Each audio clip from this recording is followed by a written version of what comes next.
Là où ça sent la merde, ça sent l'être. L'homme aurait très bien pu ne pas chier, ne pas ouvrir la poche anale. Mais il a choisi de chier, comme il aurait choisi de vivre, au lieu de consentir à vivre mort. C'est que pour ne pas faire caca, il lui aurait fallu consentir à ne pas être. Mais il n'a pas pu se résoudre à perdre l'être, c'est-à-dire à mourir vivant. Il y a dans l'être quelque chose de particulièrement tentant pour l'homme. Et ce quelque chose est justement le caca. Pour exister, il suffit de se laisser aller à être. Mais pour vivre, il faut être quelqu'un. Pour être quelqu'un, il faut avoir un os. Ne pas avoir peur de montrer l'os et de perdre la viande en passant.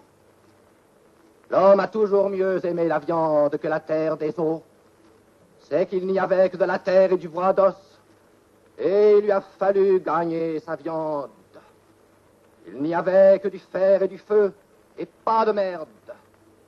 Et l'homme a eu peur de perdre la merde. Ou plutôt, il a désiré la merde.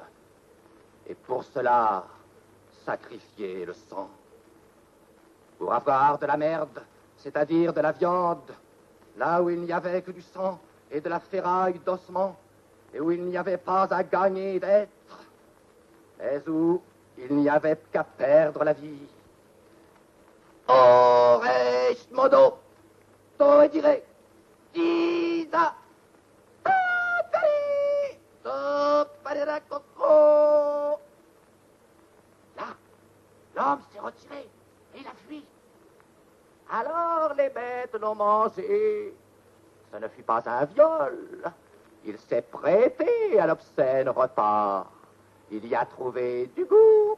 Il a appris lui-même à faire la bête et à manger le rat délicatement. Et d'où vient cette abjection de saleté? De ce que le monde n'est pas encore constitué, ou de ce que l'homme n'a qu'une petite idée du monde et qu'il veut éternellement la garder. Cela vient de ce que l'homme, un beau jour, a arrêté l'idée du monde. Deux routes s'offraient à lui, celle de l'infini dehors, celle de l'infime dedans. Et il a choisi l'infime dedans, là où il n'y a qu'à presser le rat, la langue, l'anus ou le gland. Et Dieu lui-même a pressé le mouvement. Dieu est-il un être? S'il en est un, c'est de la merde. S'il n'en est pas un, il n'est pas. Or, il n'est pas. Mais comme le vide qui avance avec toutes ses formes, dont la représentation la plus parfaite est la marche d'un groupe incalculable de morpions. Vous êtes fou, monsieur Artaud. Et la messe? Je renie le baptême et la messe. Il n'y a pas d'acte humain qui, sur le plan érotique interne, soit plus pernicieux que la descente du soi-disant Jésus-Christ sur les autels. On ne me croira pas, et je vois d'ici les haussements d'épaule du public.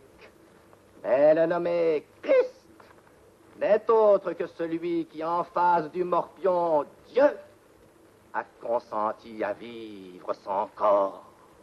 Alors qu'une armée d'hommes, descendus d'une croix où Dieu croyait l'avoir depuis longtemps cloué, s'est révoltée et bardée de fer, de sang, de feu et d'ossements, avance, invectivant l'invisible, afin d'y finir le jugement de Dieu.